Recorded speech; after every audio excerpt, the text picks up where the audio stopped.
This is a short book review of Time Machine by Wells. I wanted to read The Invincible Man by him for a while now, and I think I will get it soon because I really like this book. Maybe because I didn't have any expectations for it, and it is pretty short, so I just needed 2 sittings to finish it. I think it only has 130 pages. It is a story about time traveler. It's one of the books where it's better to go into it blind because I knew nothing about it.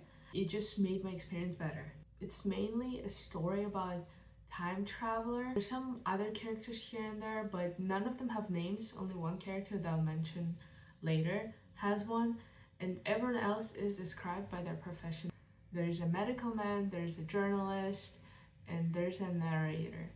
And obviously our main character, time traveler. Basically the book starts with one gathering where all the characters are meeting up, and time traveler tells them that he can travel through time and he made the time machine. And then the next gather up a week later, I think, time traveler appears in a very exhausted state, dirty clothes, and you can immediately clock that he time traveled and he just came back from his journey. And from there he proceeds to tell his story. Year he traveled to is, I believe, 800,000.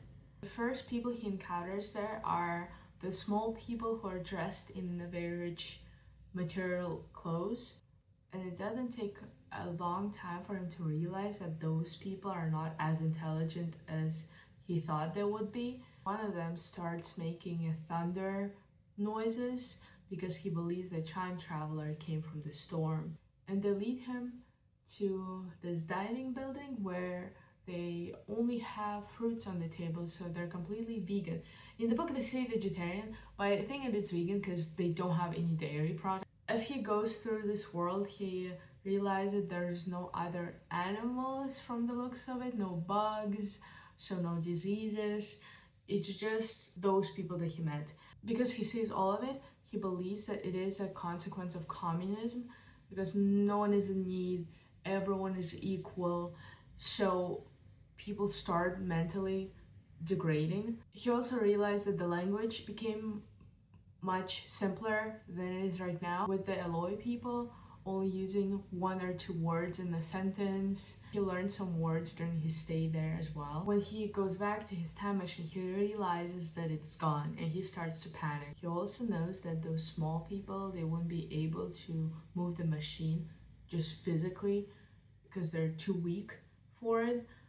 So he starts searching, and I think during that time he meets this ape-looking creature, very pale, very big eyes, just all the signs that this creature lives in the darkness. And then he vocalizes his second theory, which is that actually it's not the consequence of communism, it is a consequence of strong capitalism. The gap between poor and rich getting bigger and bigger.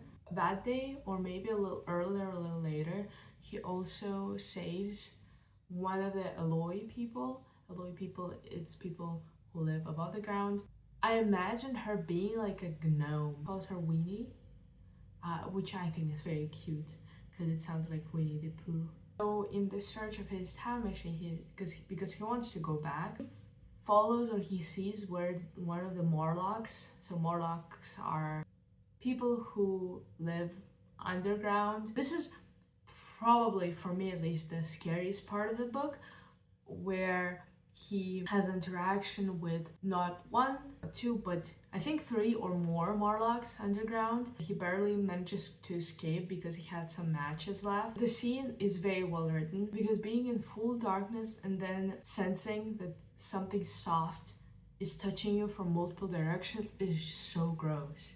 It's so gross. I know they describe it as ape-like creature, but I see Morlocks as ghouls from Until Dawn. During that scene, he finds out that Morlocks are what the fuck? I would say carnivore. Carbivores? Meat eaters. They prey on Eloi. But We also find out that Morlocks do have some capacity for intelligence because they keep those machines underground running. There's also another scene that's a little scary, but not as scary as the first one. He goes to sleep accidentally and he sets the whole forest on fire, which makes all the Morlocks panic. Unfortunately, here's where we lose Winnie, which was very sad for me because even though she is not the brightest person in the world, she was very cute. She was burned to death in the forest.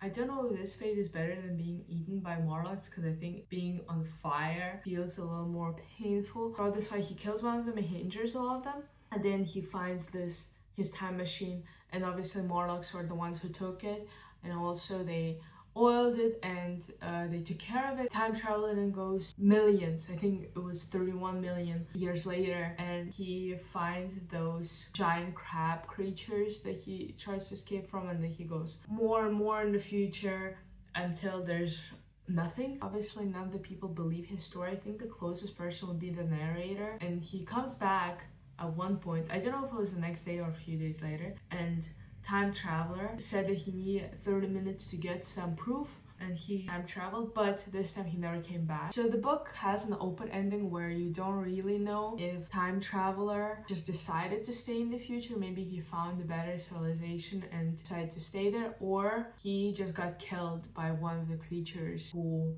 we've seen or maybe have not seen. And I think in the story you can definitely understand that he did time travel because he brought those weird flowers that Winnie gave him back. This story is more like a social commentary rather than science fiction because it doesn't really go deep into explaining how this time traveling machine works or any sort of logic behind it explicitly. You can tell that the author was a socialist, and he didn't even feel bad for the Eloi people just because he indirectly said that they have no one to blame but them. And obviously I don't think that at any point there's just going to be two groups of people, of cannibalists and dumbasses, but it was still very entertaining to read because from the most science fiction time traveling stories you would expect future civilizations to be extremely developed. Seeing that it's not the case here was a very fun plot twist. I would give this book a solid 8. I think it was very good, maybe 8.5. It was nice. I would recommend. Just because it's also a very short book, so if you want to get back to reading or you want to start reading, I think it's a pretty good starting point.